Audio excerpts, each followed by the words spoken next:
துவரம்பருப்பு கடைஞ்சு சாப்பிட்றோமா? எத்தனை பேர் அதுக்கு பூண்டு போட்டு கடைவீங்க? எல்லாம் கைத்தொட்டில தாராளமா துவரம்பருப்புல பூண்டு போட்டு கடைற வீடு எத்தனை? எல்லா வீட்லயும் அப்படித்தானே? துவரம்பருப்புல தயவு செய்து பூண்டு தக்காளி போடாதீங்க. கீரை எத்தனை பேர் வடிச்சு கடைவீங்க? இன்னைக்கு ஒரு சயின்ஸ் சொல்றாங்க, கீரை வடிச்சா பூரா சத்தும் போயிடும், அதனால அந்த கீரையை நான் அப்படியே அது வடிச்ச தெரியும் நான் அப்படியே பிடிச்சிட்டு மற்ற கீரை வடி குடிப்போம் அப்படின்ட்டு. தயவு செய்து இதுவரை யாராவது அந்த தவறை செய்திருந்தீர்கள் என்றால் இனிமேல் செய்யாதீர்கள். அல்சர்காரங்களுக்கு எல்லாருக்குமே மிளகாய் தான் அலர்ஜியை தவிர, மிளகாயில் இருக்கக்கூடிய தோல் தான் அலர்ஜியை தவிர மிளகாய்க்குள்ள இருக்கிற சதை அலர்ஜி இல்ல. இது எந்த விஞ்ஞானமும் இதுவரை ஒத்துக்கொள்ளவில்லை. நீங்கள் சத்தான உணவுகளை எப்போதும் சாப்பிட்டிருந்தால் சித்திரை நிலவாக, வைகாசி வசந்தமாக, ஆணி திருமஞ்சனமாய், ஆடி பெருக்காய், ஆவணியில் பூவணி விழாவாய், புரட்டாசியில் புனிதமாய், ஐப்பசியில் அடைமலையாய், கார்த்திகையில் சரவிளக்காய், மார்கழியில் மங்களமாய், தையில் பொங்கலாய், மாசில் மகமாய், பங்குனியில் சூரிய பிரகாசத்தை போட சுடர்த்து உங்கள் வாழ்க்கை ஒளிவிடும். அதற்கு உன்னதமான ஊட்டச்சத்து உணவுகளை நீங்கள் உண்ண வேண்டும்.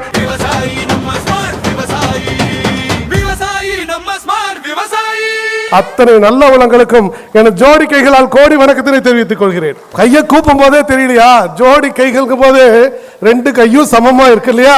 சமமா இருக்க இல்லைங்களா? பேச மாட்டேங்கிறீங்களா? பேசலாமா? பேசலாமா? ஜாலியா போலாமா இல்ல சீரியஸா போலாமா? ஜாலியா போலாமா? அப்ப பேசணும் சரிங்களா?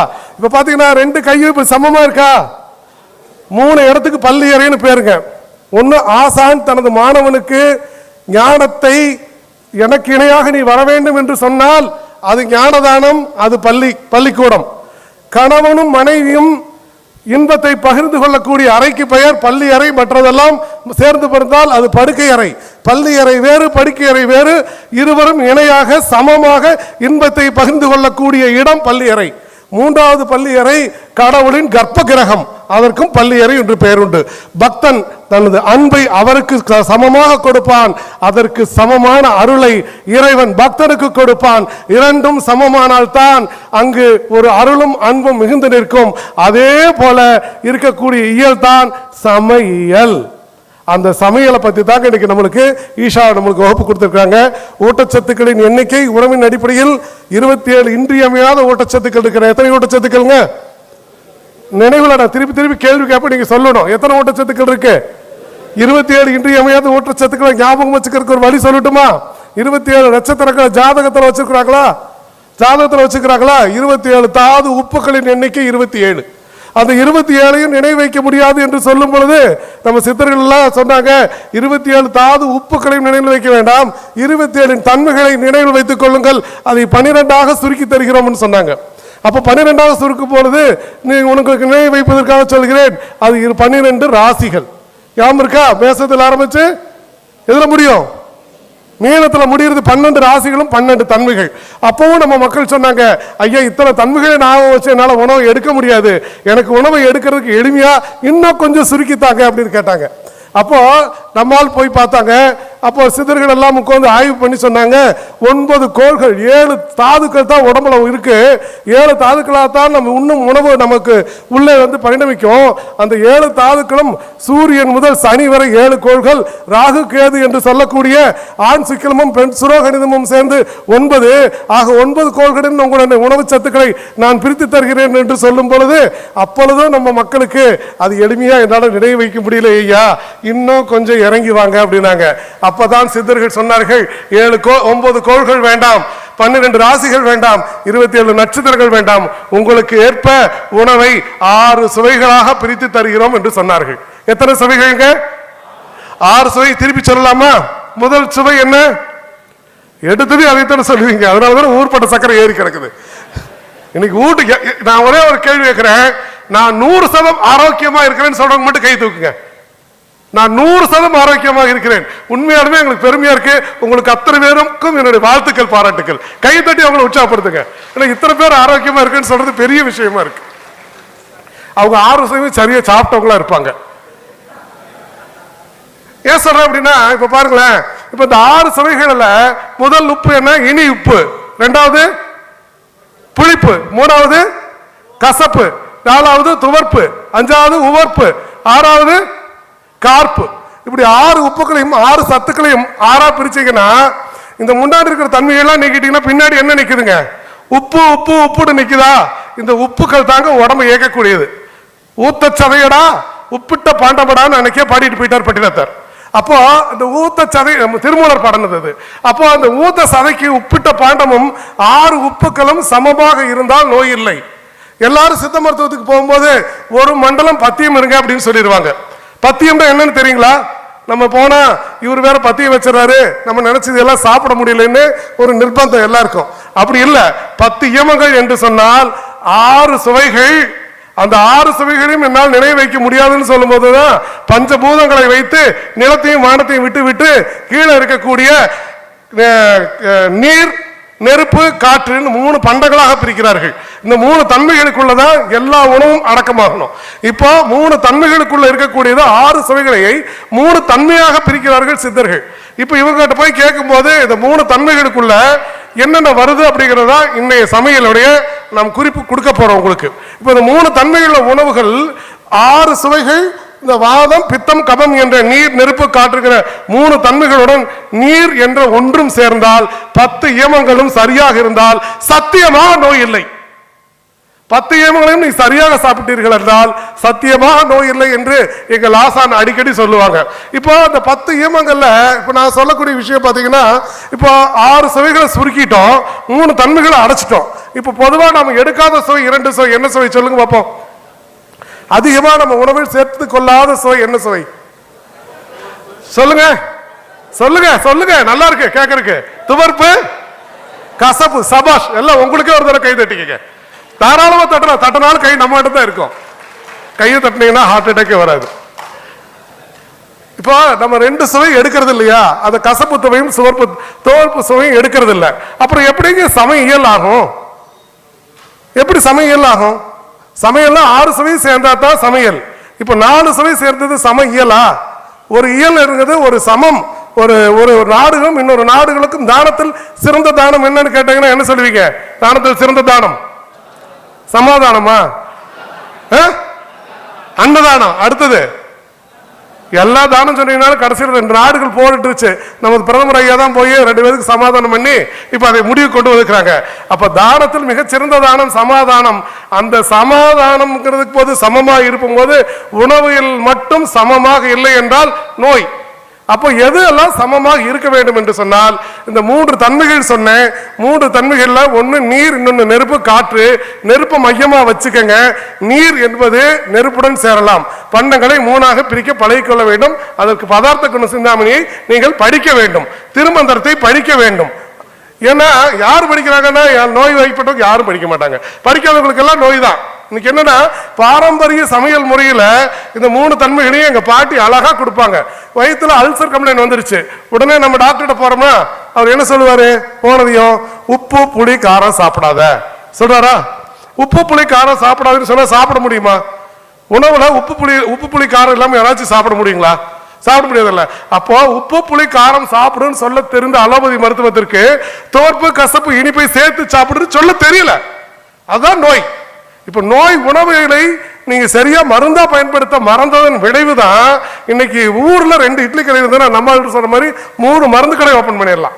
2 இட்லி கடையாக திறந்துட்டீங்கன்னா 3 மருந்து கடை திறந்துடலாம். அந்த அளவுக்கு இட்லி கடைகள்னால இன்னைக்கு நோய் உருவாகிட்டு இருக்கு. நீங்க சர்க்கரை வியாதி உள்ளவர்கள் எல்லாருக்கும் ஒரு அறிவிப்பு நான் நிச்சயமா சொல்றேன். தோசை உணவை இரவில் உண்டீர்கள் என்று சொன்னால் உங்கள் சர்க்கரை நோயை உங்கள் கட்டுப்பாட்டுக்குள் வைக்கவே முடியாது. இது சாத்தியமானு கேட்டீங்கன்னா இதுதான் சத்தியம்.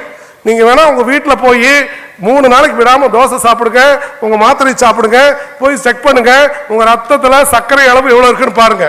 நான் சொல்ற உணவு பட்டியல பின்னாடி வாங்க, உங்களுக்கு சர்க்கரை அளவு எவ்வளவு மாறுதுன்னு சொல்லுங்க. இது என்னோட நம்பரை குறிச்சுக்கங்க, அவங்க காட்டுவாங்க படம் போடும்போது. அப்ப அந்த படத்துல என் எண் இருக்கும். உங்களுக்கு சர்க்கரை கட்டுப்பாட்டுக்கு வரலைன்னா என்னை போன் பண்ணி கேட்கலாம். தோசை சாப்பிட்டுட்டு எடுங்க, சாப்பிடாம எடுங்க, 3 வேளை சாதமே எடுங்க. அந்த பட்டியலை சொல்றேன்.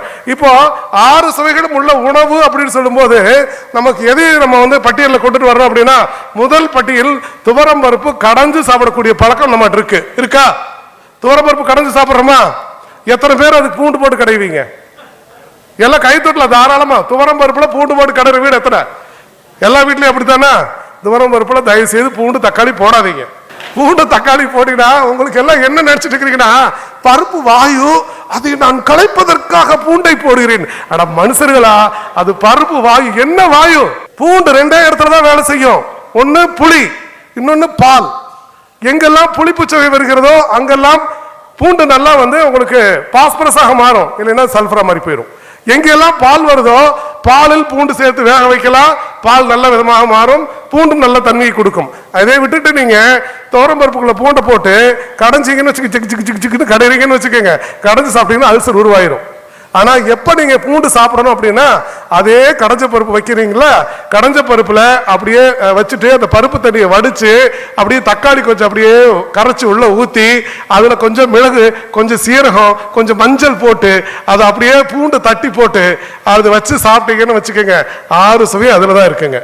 இதுக்கு மேல ஒரு சுவை உலகத்தில் மிக எளிமையான உணவு, பத்திய உணவு உலகத்திலே இல்லை. ஏன் சொல்றேன்னா அல்சர்காரங்களுக்கு எல்லாருக்குமே மிளகாய் தான் அலர்ஜியை தவிர, மிளகாயில் இருக்கக்கூடிய தோல் தான் அலர்ஜியை தவிர மிளகாய்க்குள்ள இருக்கிற சதை அலர்ஜி இல்லை. இது எந்த விஞ்ஞானமும் இதுவரை ஒத்துக்கொள்ளவில்லை. எந்த விஞ்ஞான சித்த மருத்துவம் இதைத்தான் சொல்லுகிறது. மூலவியாதி உள்ளவர்களும் அல்சர் கம்ப்ளைண்ட் உள்ளவர்களும் மிளகாயை சாப்பிடலாம்.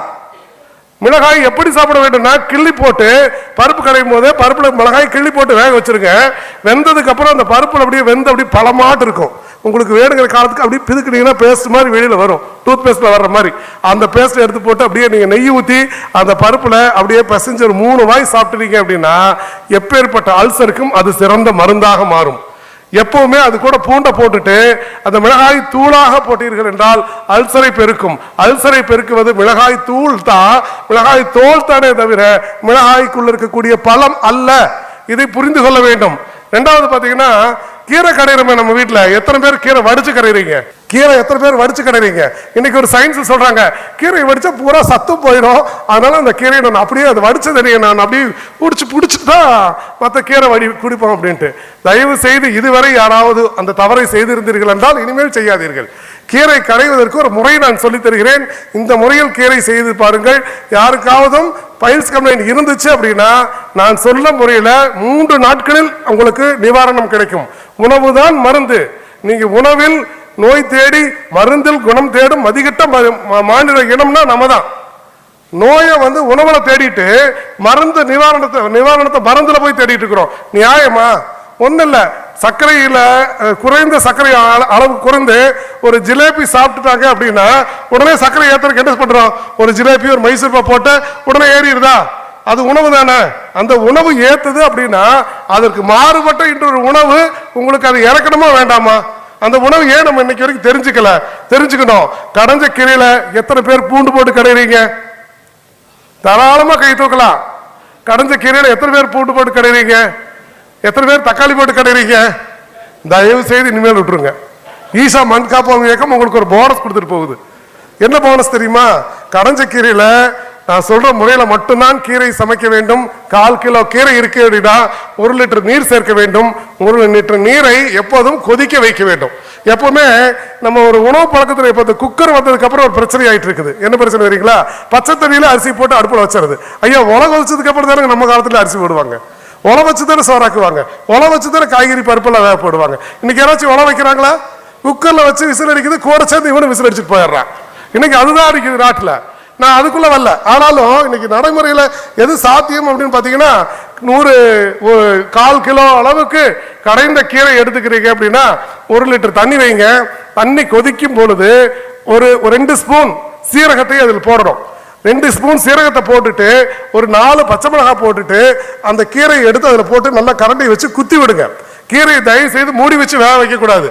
அப்படி உள்ள வச்சதையும் அந்த கீரை போட்ட உடனேயும் அந்த கீரை மேல 2 ஸ்பூன் கடலை எண்ணெய் ஊத்துங்க. சுத்தமான மரச்செக்கில் உள்ள கடலை எண்ணெய். இது குறிப்பெடுத்துக்கங்க. இது உங்களுடைய வாழ்க்கையில் பெரிய மாற்றத்தை உருவாக்கக்கூடிய ஒரு சத்துணவு தான் நான் உங்களுக்கு கற்றுக் கொடுத்து கொண்டிருக்கிறேன். இப்போ என்ன பண்ணுது அப்படின்னா அந்த கீரை 20 நிமிஷம் வேகணும். குறைஞ்சபட்சம் 20 நிமிஷம் திறந்த வைத்த நிலையில் வேக வேண்டும். வெந்த கீரையை நீரை வடித்து விடுங்கள். கீரை அனைத்தும் அப்படியே நம்ம IAHR இருந்து வந்த பேராசிரியர் பெருமக்கள் எல்லாம் சொன்னாங்க. கீரைகளை பத்தி பேசுனாங்க, தம்பி கீரை பத்தி பேசினாரு, அப்புறம் காய்கறிகளை பத்தி எல்லாம் பேசுனாங்க. எல்லாரும் கடைசியில முடியறது வாய்க்குள்ளதான். வயிறும் மண்ணும் ஒண்ணு.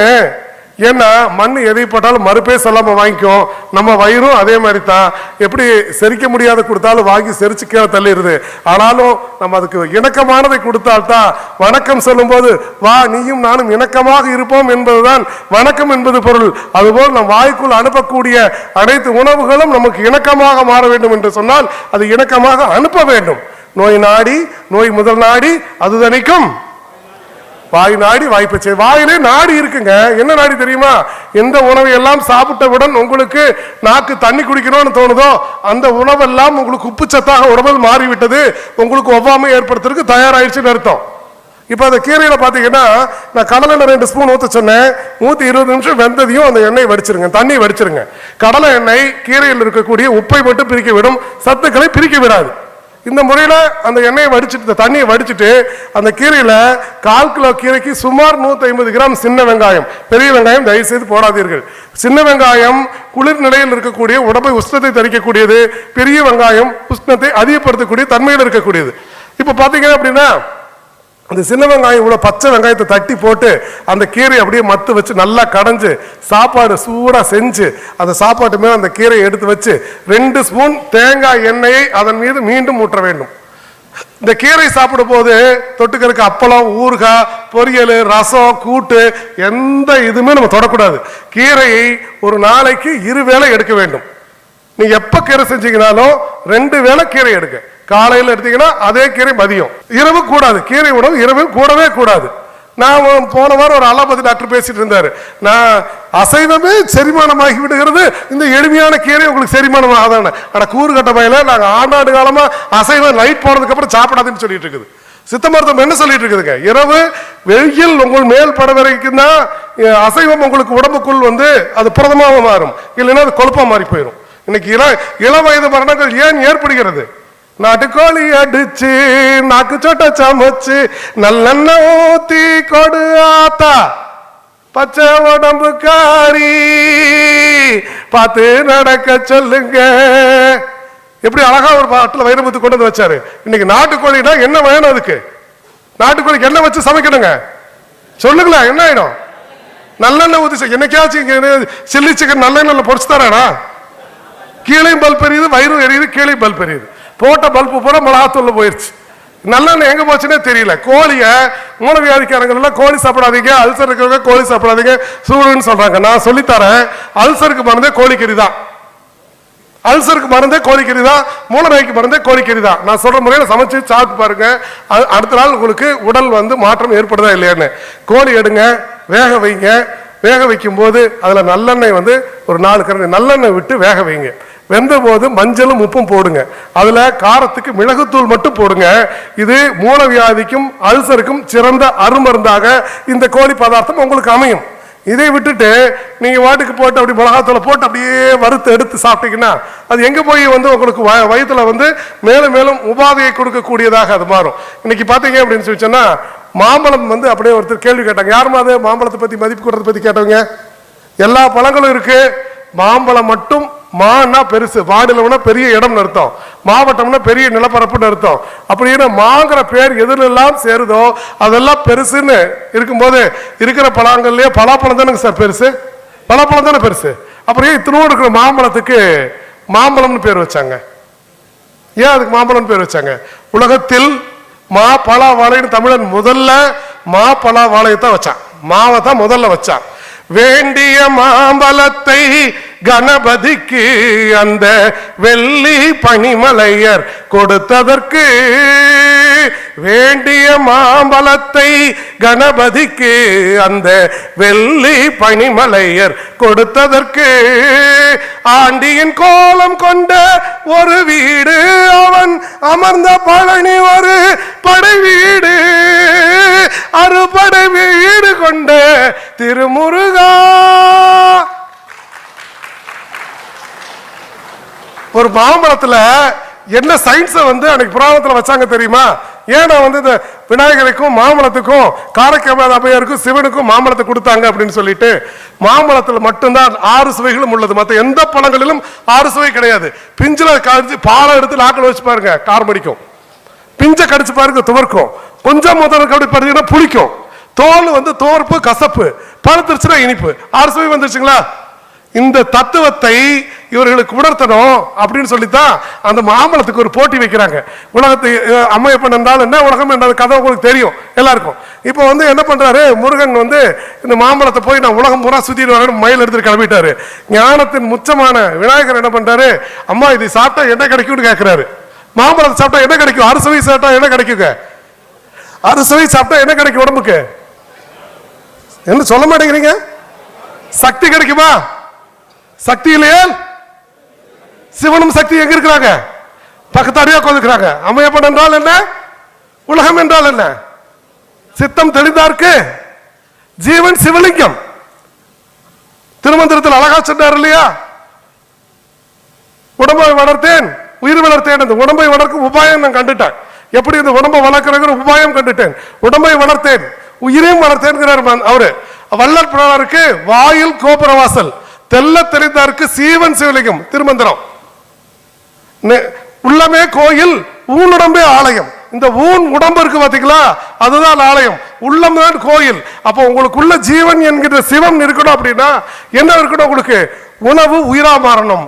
ஜீவன் வாழ்வதற்கு உயிராற்றல் வேண்டும், உயிராற்றல் வளர்வதற்கு உணவாற்றல் பெருக வேண்டும். அந்த உணவு 6 சுவையாக இருக்க வேண்டும். அந்த 6 சுவை உள்ள தத்துவம் தான் மாம்பழ தத்துவம். அந்த மாம்பழத்துக்கு இவர் அம்மையப்பனை சுத்தி வாங்கிட்டு போயிட்டாரு. அதே அங்க போறாங்க, அப்படியே பாருங்க, காட்சி மாறுது.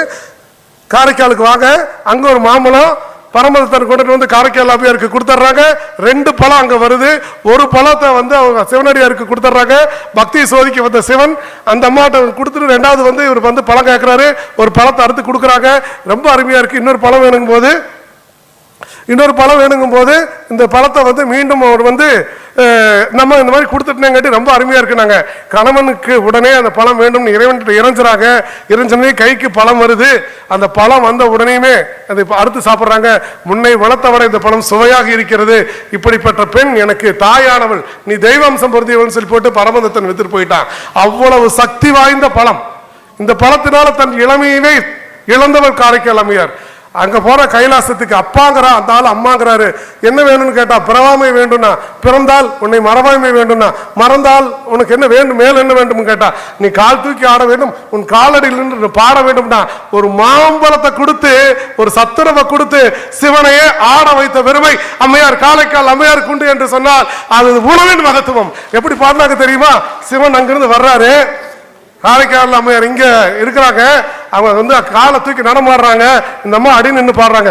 ஆலகாலனே ஆலங்காட்டினில் ஆடிடும் நாயகனே, நீலகண்டனே வேதநாயகா நீதியின் காவலனே, தாள வகைகளோடு மேலதுந்துபிகள் முழங்கிடும் ஒரு கணமே, காலை தூக்கிய ஆனந்த தாண்டவம் ஆடுக மன்னவனே, இம்மைக்கும் 7 பிறவிக்கும் பற்றாகி எளியோடு இணையாளவா, இயலிசை நாடகம் முத்தமிழ் தமிழை இளங்கிய உலகாளவா, அம்மைக்கும் நாயகா அப்பனே ஐயனே அரசனே நடமாடவா, ஆடுகிற காலலகில் காடுபொடியாக அம்மையுடன் நீராடவா, சிரிப்புக்குள் நெருப்பொன்று வர செய்த நீ, நெருப்புக்குள் நீரொன்று தர செய்த நீ, கருப்பைக்குள் இருப்பைக்கு உயிர் தந்த நீ, கழிப்புக்குள் உலகங்கள் நடமாடவா, உலகத்து விதியே சமயத்து பொருளே இதயத்து அறிவே இருளுக்குள் ஒளியே, உலகத்து விதியே சமயத்து பொருளே இதயத்து அறிவே இருளுக்குள் ஒளியே, ஆடவா நடமாடவா விளையாடவா உலகாலவா, நாத கீத வேத பாவராக தாள போடு, நாத கீத வேத பாவராக தாளமோடு, அடியவர் திருமுடி வணங்கிற கொடி உயர்த்திற படை வணங்கிற தக தக தக தக தகவன் ஆடவா, சிவ சக்தி சக்தி சக்தியோடு ஆடவா, தக தக தக தக தகவன் ஆடவா, சிவ சக்தி சக்தி சக்தியோடு ஆடவா என்று காரைக்கால் அம்மையார் பாட வச்சது ஒரு மாம்பழம். இந்த காலத்தில் அத்தனை பேர் மாம்பழத்தை உண்டலாம், மகிழ்ச்சியாக வாழலாம். நீங்கள் சத்தான உணவுகளை எப்போதும் சாப்பிட்டிருந்தால் சித்திரை நிலவாக, வைகாசி வசந்தமாக, ஆணி திருமஞ்சனமாய், ஆடி பெருக்காய், ஆவணியில் பூவணி விழாவாய், புரட்டாசியில் புனிதமாய், ஐப்பசியில் அடைமலையாய், கார்த்திகையில் சரவிளக்காய், மார்கழியில் மங்களமாய், தையில் பொங்கலாய், மாசில் மகமாய், பங்குனியில் சூரிய பிரகாசத்தை போட சுடர்த்து உங்கள் வாழ்க்கை ஒளிவிடும். அதற்கு உன்னதமான ஊட்டச்சத்து உணவுகளை நீங்கள் உண்ண வேண்டும். எனக்கு நேரம் மிக குறைவாக இருப்பதனால், நீங்கள் உண்ட மயக்கம் இருப்பதனால் உங்களுடைய இசையோடு உங்களை எல்லாம் மீண்டும் களத்துக்கு கட்டிய தரக்கூடிய வாய்ப்பு எனக்கு கிடைத்தது. வாய்ப்பிற்கு நன்றி.